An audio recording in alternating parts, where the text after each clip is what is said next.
নমস্কার বন্ধুরা, আরএস গল্পকথায় আপনাদের সবাইকে স্বাগত। আশা করি আপনারা সবাই সুস্থ আছেন। বন্ধুরা, আপনারা শুনছিলেন শ্রী ফকিরচন্দ্র চট্টোপাধ্যায়ের লেখা একটি ভ্রমণ কাহিনী, পথের কথা। আজকের দ্বিতীয় পর্ব, এটোয়া।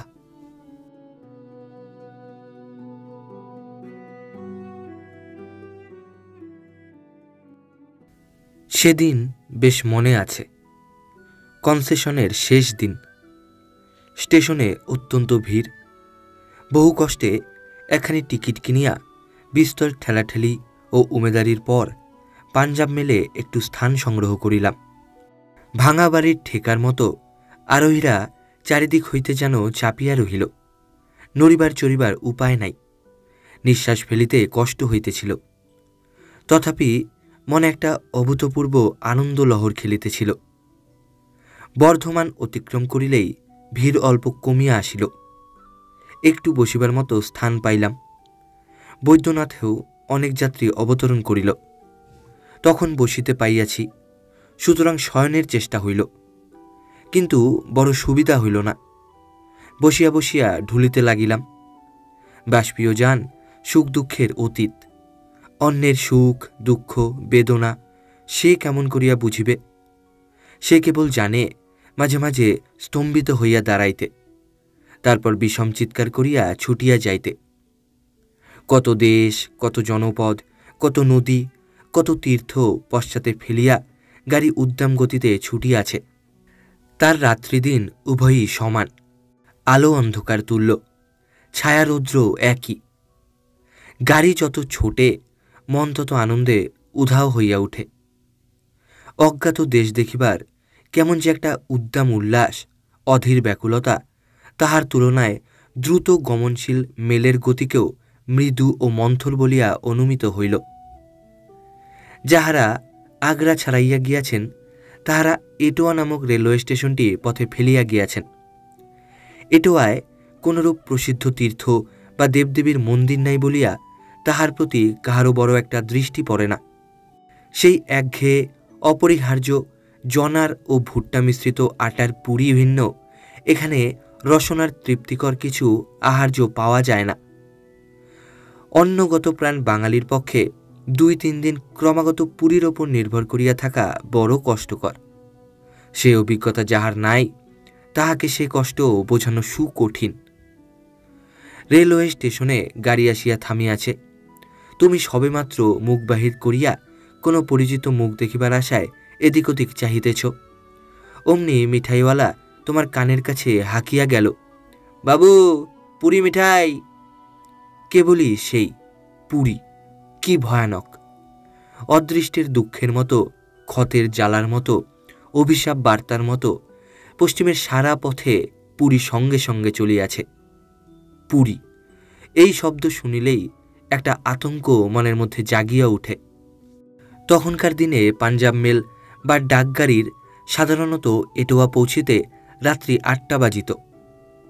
এই সকল কারণে দূর তীর্থযাত্রী বা অন্য কোনো আরোহীর গাড়ি হইতে নামিবার বড় একটা সুবিধা বা ইচ্ছা হয় না। সুতরাং এটোয়া একটি বড় স্টেশন হইলেও সকলের দৃষ্টি আকর্ষণ করিতে পারে না। কিন্তু এটোয়ায় পৃথ্বীরাজের দুর্গ ছিল, বা তাহার ভগ্নাবশেষ এখনও আছে। বোধহয় অনেকেই ইহার খবর রাখেন না। এই দুর্গটি প্রায় সম্পূর্ণরূপে মাটির নির্মিত, মাটির দুর্গ। সহজেই সকলের মনে আজিকালিকার দিনে একটি হাস্যরসের অবতারণা করে তাহার সন্দেহ নাই। কিন্তু প্রথমেই বলিয়া রাখিতেছি, যে বর্ণিত দুর্গ মৃত্তিকা গঠিত হইলেও প্রচণ্ড পাঠান বাহিনীর আক্রমণ হইতে পুনঃ পুনঃ আত্মরক্ষা করিয়া আজও সে মরিয়া বাঁচিয়া আছে। এটোয়া আজও তাহার উজ্জ্বল গরিমাগাথা সগর্বে জনসমাজে ঘোষণা করিতেছে। পশ্চিমের নানা স্থানে বিপুল শক্তিশালী দুর্গ সকল এখনও অতীত গৌরবের চিহ্নস্বরূপ বিদ্যমান আছে। দিল্লি, আজমির, জয়পুর, চিতোর, উদয়পুর প্রভৃতির দুর্গ সকল অনেকেই দেখিয়া আসিয়াছেন। কিন্তু আমাদের বিশ্বাস যে এটোয়ার দুর্গটি তাহাদের অপেক্ষা কোনো অংশে নিকৃষ্ট নয়। এটোয়া কলিকাতা হইতে 720 মাইল দূরে অবস্থিত। বর্তমান রেলওয়ে স্টেশন হইতে শহরটি প্রায় 1.5 মাইল দূরে। এই স্টেশনে নামিয়া উটের গাড়িতে করিয়া অনেকেই মৈনপুরী, ফরক্কাবাদ, আগ্রা, গোয়ালিয়র প্রভৃতি স্থানে যাইয়া থাকেন। রেলওয়ের সুবিধা সত্ত্বেও উটের গাড়ির বহুল প্রচলন এখনও দেখা যায়। এটোয়া স্টেশন হইতে একটি সুন্দর রাস্তা শহরের ভিতর প্রবেশ করিয়াছে। রাস্তাটির দুই পার্শ্বে সম উচ্চ নিম্ন বৃক্ষশ্রেণী ছায়া বিস্তার করিয়া রাস্তাটিকে আরও মনোরম করিয়া তুলিয়াছে। এই রাস্তার ওপর একটি বেশ বড় রকম ধর্মশালা আছে। এই সকল অঞ্চলে নিম্ন বৃক্ষের প্রাধান্য বড় বেশি। এমনকি এখানকার অনেক বাটির দরজা জানালা নিম কাঠে প্রস্তুত। প্রাতঃকালে যখন এই সকল বৃক্ষ মৃদু পবনে হিল্লোলিত হইতে থাকে, তখন প্রাণ একটা অপূর্ব আনন্দে ভরিয়া যায়। শরীরে নববলের সঞ্চার হয়। নির্মল বায়ুর প্রাণময়ী শক্তি প্রতি শিরায় অনুভব করা যায়। এটোয়া সম্বন্ধে আর 2-4টি কথা না বলিলে এটোয়ার আতিথ্যের প্রতি আমার অকৃতজ্ঞতা প্রকাশ হয়। যে কয়দিন এটোয়ায় কাটাইয়া আসিয়াছি, সেই কয়দিন তাহার জলবায়ু আমার ভগ্ন স্বাস্থ্যের বিশেষ উন্নতি সাধন করিয়াছিল, তাহা আমি মুক্ত কণ্ঠে স্বীকার করিব। অনেকে বলেন এখানকার জল বাংলার দুধ অপেক্ষা উত্তম ও উপাদেয়। সে কথা বর্ণে বর্ণে সত্য। আজকাল বাঙালি চাকুরির জন্য, স্বাস্থ্যের জন্য, ভ্রমণের জন্য গৃহের আঙিনা ছাড়িয়া প্রবাসে যাইতে ধীরে ধীরে অভ্যস্ত হইয়া পড়িতেছে। এটা বড় আশা ও সুখের কথা। এই উপলক্ষে ভূগোল বর্ণিত ভারতের ঐতিহাসিক অভিনয় ক্ষেত্রে বাঙালি আপনাকে দেখিয়া যে বিপুল আনন্দ অনুভব করে, তাহার গভীরতা, তাহার প্রাণারামতা নিজে বুঝিয়া ও দেখিয়া আসিয়াছি। আপনার গৃহে আপনি পর হইয়া থাকিলে সে গৃহের সুখ শান্তি যেমন প্রীতিকর হয় না, সেইরূপ আপনার দেশের গৌরব কীর্তি পরের মুখে শুনিলে বা অপরের দৃষ্টিতে দেখিলে তাহার হৃদয়ের সহিত অনুভব করা দুঃসাধ্য হইয়া পড়ে। আমাদের বর্ণনীয় এটোয়ার দুর্গ প্রাচীন ইতিহাসের সহিত বিজড়িত। বহু শতাব্দী পূর্বে এটোয়া হিন্দুর অধিকারভুক্ত ছিল। বহুদিন ধরিয়া এই সৌন্দর্যশালিনী নগরী তাহার সুখ সৌন্দর্য হিন্দুর সেবায় নিযুক্ত করিয়া স্বীয় গৌরব কাহিনীতে নানা দেশের রাজন্যবর্গের কর্ণকুহর পরিপূরিত করিয়াছে। এই পুরাতন এটোয়ার গৌরব স্মৃতি এখন অন্ধকার গর্ভে নিমজ্জিত। নগরের কণ্ঠবেষ্টন করিয়া কলনাদিনী কালিন্দী ধীরে প্রবাহিত। স্টেশন হইতে যমুনা 2 মাইল মাত্র দূর। এই যমুনার গর্ভ হইতেই পৃথ্বীরাজের দুর্গ উত্থিত হইয়াছে। দুর্গের পাদমূল হইতে যমুনা এখন কিছু দূর সরিয়া গিয়াছে। যমুনার স্নেহ বিচ্যুত হইয়া দুর্গটি যেন দুঃখে আপনাকে ভাঙিয়া চুরিয়া ভগ্নস্তূপে পরিণত করিয়া পড়িয়া আছে। যখন শুনিলাম পৃথ্বীরাজের দুর্গ এইখানে এবং এই ভগ্নস্তূপে একটা অতীত গৌরবের স্মৃতির সহিত সংলগ্ন, যখন জানিলাম এই অভেদ্য দুর্গ শত সহস্রবার যবন আক্রমণ ব্যর্থ করিয়াছে, তখন তাহার নব বিকশিত সৌন্দর্য প্রভায় আমার আনন্দ বিস্ফারিত নয়ন মুগ্ধ হইয়া পড়িল। অনেক অতীত কাহিনী যেন সজীব হইয়া নয়ন সম্মুখে প্রতিফলিত হইয়া উঠিল। ভাবিলাম আমাদের ইতিহাস সম্বন্ধে জ্ঞান কত কম। এতদূর আসিয়া কেবল দুধ, ঘি, জল, বায়ু লইয়া বিব্রত হইয়া রহিলাম। যে দেশে আসিয়াছি সে দেশের কোনো সংবাদ লইলাম না। পরদিন এটোয়া শহর দেখিতে বহির্গত হইলাম। এখানে অনেকগুলি ছোট বড় বাজার আছে, একটি হাসপাতাল, আদালত ও স্কুল আছে। বুঝিলাম এখানে নানা জাতীয় বণিকেরা বেশ রীতিমতো কারবার করিয়া থাকেন। দেখিলাম শহরের রাস্তার 2 ধারে বড় বড় কারবারির দোকান। দোকানে নানা দেশ হইতে পাইকারগণ আসিয়া খরিদ বিক্রয় করিয়া থাকেন। অনেকে অবশ্য জানেন যে এটোয়ার ঘি খুব প্রসিদ্ধ। এখানে ঘি, তুলা, শতরঞ্জ প্রচুর পরিমাণে পাওয়া যায় এবং ওই সকল দ্রব্য নানা স্থানে রপ্তানি হইয়া বহুমূল্যে বিকৃত হইয়া থাকে।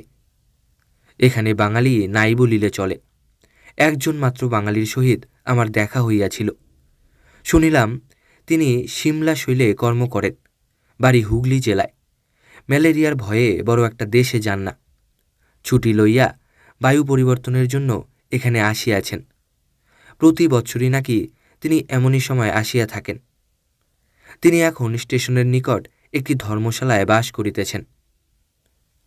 একদিন বৃদ্ধ চাকর রামসিংকে ডাকিয়া নিকটে বসিতে আদেশ করিলাম। তাহাকে এটোয়া সম্বন্ধে অনেক প্রশ্ন করিলাম। রামসিং আমার এটোয়ায় নিয়োজিত চাকর। বৃদ্ধ কয়দিন বেশ যত্ন করিয়া আমার কাজকর্ম করিতেছে। সে আমার অবসরের সঙ্গী। যখন পুস্তকাদি পাঠে তৃপ্তি অনুভব করিতাম না, তখন রামসিংয়ের আশ্রয় ভিন্ন আমার গতি ছিল না। রামসিংয়ের নিকট এটোয়া সম্বন্ধে অনেক গল্প শুনিতাম। আহা, বেচারি কেমন দুলিয়া দুলিয়া সুর করিয়া গল্প বলিত। বলিতে বলিতে যেন তাহার শরীরের মধ্যে পুলক সঞ্চার হইত। যুদ্ধের কথা বলিতে গিয়া সে খুব উত্তেজিত হইয়া উঠিত। দন্তহীন মুখ হইতে কথাগুলি এত তাড়াতাড়ি উচ্চারিত হইত যে আমি সবগুলি স্পষ্ট বুঝিতে পারিতাম না। একদিন তাহাকে বলিলাম, চলো রামসিং, আমরা যমুনায় স্নান করিয়া পৃথ্বীরাজের অবেদ্য দুর্গ দেখিয়া জীবন সার্থক করিয়া আসি। রামসিং দীর্ঘ নিঃশ্বাস ফেলিয়া বলিল, বাবু, আপনি দিল্লি আগ্রা হইয়া আসিতেছেন। মোগল পাঠানের সুদৃঢ় ও সুগঠিত প্রস্তর নির্মিত সে সকল দুর্গের তুলনায় কি এই ভগ্ন দুর্গ দেখিতে ভালো লাগিবে? এই দুর্গের এখন আর পূর্বের সুখ সম্পদ কিছুই নাই। তবে শত শত বর্ষা ও সহস্র ঝঞ্ঝা মস্তকে বহিয়া এখনও যে সে দাঁড়াইয়া আছে, ইহাই বিচিত্র। বৃদ্ধ এই দুর্গ সংশ্লিষ্ট কিংবদন্তির অবতারণা করিবার এই অবসর ছাড়িল না। সে আরও বলিল, শুনিয়াছি মুসলমানেরা শত সহস্রবার এই দুর্গ আক্রমণ করিয়াছিল, তথাপি ভগ্ন করিতে সমর্থ হয় নাই। মাটির কেল্লার এত গৌরব বিভব শুনিয়া বড়ই আশ্চর্যান্বিত হইলাম। পৃথ্বীরাজের নামের সহিত এই দুর্গের নাম সংলগ্ন থাকায় একটি অপূর্ব প্রীতি স্পর্ধায় আমার হৃদয়ে ফুলিয়া উঠিল। অশিক্ষিত রামসিং, বাঙালির দাসত্বে নিয়োজিত রামসিং, সেও তাহার দেশের ইতিহাস সম্বন্ধে অনেক গল্প ও কাহিনী কেমন সংগ্রহ করে, আর আমরা এত অর্থ ব্যয় করিয়া এত দূর আসিয়া কেবল ভগ্ন শাস্ত্রের পুনরুদ্ধার চেষ্টায় ব্যতিব্যস্ত হইয়া পড়ি। এখানে এটুয়া সংক্রান্ত আরও ২-৪টি কথার উল্লেখ করিব। এখানকার রাস্তাগুলি ঠিক সুইচব্যাক রেলওয়ের মতো। কোথাও খুব উচ্চে উঠিতে হয়, কোথাও বা অত্যন্ত নিম্নে নামিয়া যাইতে হয়। নিম্নে অসমতল ক্ষেত্রের ওপর ছোট বড় বাড়িগুলি চিত্রপটে অঙ্কিত ছবির ন্যায় পরে পরে স্তরে স্তরে দাঁড়াইয়া আছে। কোথাও বা মৃত্তিকা স্তূপের ভিতর হইতে ইমারত দৃষ্টিগোচর হয়। দেখিলে বোধ হয় যেন ভয়ানক ভূমিকম্পে সমগ্র নগরটি উলটপালট হইয়া গিয়াছে। কোনো কোনো জায়গায় রাস্তা কাহারো কাহারো বাটির ছাদ অপেক্ষা উচ্চস্থান দিয়া চলিয়াছে। রাস্তাগুলি এত উচ্চে অবস্থিত যে নিম্নস্থ সকল বস্তুই অপেক্ষাকৃত ক্ষুদ্র দেখায়। নিম্নস্থ রাস্তা দিয়া চলিতে চলিতে উপরিস্থিত বাটির দিকে চাহিলে মস্তকের পাগড়ি খুলিয়া পড়িয়া যায়। এটোয়া শহরটি বহু প্রাচীন। এখানে অনেক হিন্দু ও মুসলমানের বাস। শহরটির বর্তমান অবস্থা দেখিলে বেশ অনুমান করা যায় ইহার উপর দিয়া অনেক ভয়ানক ঝঞ্ঝা বহিয়া গিয়াছে। তখনই মনে পড়িয়া যায় সেই 1194 সাল। তখনই মনে পড়িয়া যায় মোহাম্মদ ঘুরির সেই ভয়াবহ যুদ্ধের কথা, সঙ্গে সঙ্গে পৃথ্বীরাজের অদ্ভুত বীরত্বের কাহিনী। এই সমৃদ্ধি সংযুক্তা হিন্দু রাজধানীর শিল্প বাণিজ্য একদিন সমগ্র হিন্দুস্থানের দৃষ্টি আকর্ষণ করিয়াছিল। কিন্তু যেদিন সুলতান মাহমুদ তাহার যথাসর্বস্ব লুণ্ঠন করিয়া লইয়া গিয়াছিলেন, সেই দিন হইতে এটোয়া ঋতু সর্বস্বা হইয়া কাঙ্গালিনী সাজিয়াছে। সমগ্র এটোয়াকে একটি দুর্গ বলা যায়। মধ্যে প্রশস্ত সরল পথ নাই যে বহু সংখ্যক সৈন্য একসঙ্গে পরিচালিত করা যায়। ইহার চতুর্দিক মৃত্তিকা প্রাচীর ও যমুনার দ্বারা সুরক্ষিত। এখানকার হিন্দু মুসলমানগণ সকলেই পায়জামা ও টুপি পরিধান করিয়া থাকেন। তাহাদের ভিতর মোগল সভ্যতার আদব কায়দা এখনও বেশ পরিলক্ষিত হয়। সেই মৃত্তিকা স্পর্শ করিয়া সেলাম এখনও তাহাদের ভিতর পূর্ণ মাত্রায় প্রচলিত রহিয়াছে। শহরটির চারিদিকে মাটির পাহাড়। এমন পাষাণ সদৃশ কঠিন মৃত্তিকা আর কোথাও দেখা যায় না। এই সকল অঞ্চলে বৃষ্টি খুব কম হয়, কিন্তু বৃষ্টি অধিক হইলেও সে জলে এই সকল কঠিন মৃত্তিকার কোনো ক্ষতিবৃদ্ধি হয় না। অল্প দূর আসিয়া একটি বড় পাহাড়ের মতো উচ্চস্থান দেখিতে পাইলাম। অনুসন্ধানে বুঝলাম এটি পৃথ্বীরাজের দুর্গ। পৃথ্বীরাজের দুর্গ ওইখানে জানিয়া সহসা দুর্গের সম্মুখে মস্তক নত হইয়া পড়িল। চক্ষের সম্মুখ হইতে যেন একটি অতীতের পর্দা সরিয়া পড়িল। আমি স্বপ্নমুগ্ধবৎ হইয়া পড়িলাম। বোধ হইল যেন দুর্গের ভিতর হইতে যুদ্ধোন্মুখ রাজপুত সৈন্যের কোলাহল উত্থিত হইতেছে। অশ্বের পদশব্দে যেন চতুর্দিক ভরিয়া উঠিল। রাজপুত রমণীগণের রণসঙ্গীতে যেন কর্ণ পুড়িয়া গেল। দুর্গের দিকে চাহিয়া দেখি সেই অভ্রভেদী দুর্গচূড়ায় রাজপুত রক্তধ্বজা পথপথ শব্দে মোগল গৌরব খর্ব করিয়া উড্ডীয়মান রহিয়াছে। অগণ্য মোগল সৈন্য দুর্গাধিকার করিতে প্রাণপণ শক্তিতে বজ্রনাদি কামান দাগিতেছে, কিন্তু শার্দুল বিক্রম রাজপুত বীরগণ তাহাতে কিছুমাত্র বিচলিত না হইয়া অসি হস্তে অবলীলাক্রমে সেই যমতুল্য আগ্নেয়াস্ত্রের সম্মুখীন হইতেছে। দুর্গ প্রাকারের ওপর হইতে রাজপুত রমণীগণ পতি, পুত্র, ভ্রাতা ও আত্মীয় স্বজনের বীরত্ব দেখিয়া তাহাদের মৃত্যুতে অনুমাত্র অনুশোচনা বা শোক প্রকাশ করিতেছেন না। দুর্গস্থ সকলের জয়োল্লাসে চতুর্দিক পরিপূরিত হইয়া উঠিতেছে। এমন সময় সহসা রামসিং বলিল, বাবু, এইখান দিয়া দুর্গপুরী যাইবার পথ। যদি ওপরে যাইতে ইচ্ছা করেন তো চলুন। আমি স্বপ্নোত্থিতের ন্যায় তাহার সঙ্গে কাটা জঙ্গল ভাঙিয়া অনেক দূর পর্যন্ত দুর্গের ওপর উঠিলাম। সেইখান হইতে যমুনা বেশ দেখা যায়। সে তটপ্লাবিনী কৃষ্ণবিলাসিনী যমুনা আর তেমন নাই। উদাসীনীর ন্যায় সুখ দুঃখ পরিত্যাগ করিয়া প্রকৃতির কোলে মৃতের মতো পড়িয়া আছে। অতীতের অনন্ত কাহিনী স্মরণ করাইয়া দিবার জন্য যেন দুর্গের পার্শ্বে এখন কোনো মতে প্রবাহিত হইয়া কবির কল্পনা জাগাইতে যেন শত হস্ত প্রসারিত করিয়া দুর্গপ্রাকার আলিঙ্গন করিতেছে। এইখান হইতে দুর্গের অভ্যন্তরস্থ একটি ইষ্টক নির্মিত বৃহৎ বাটি দেখা যায়।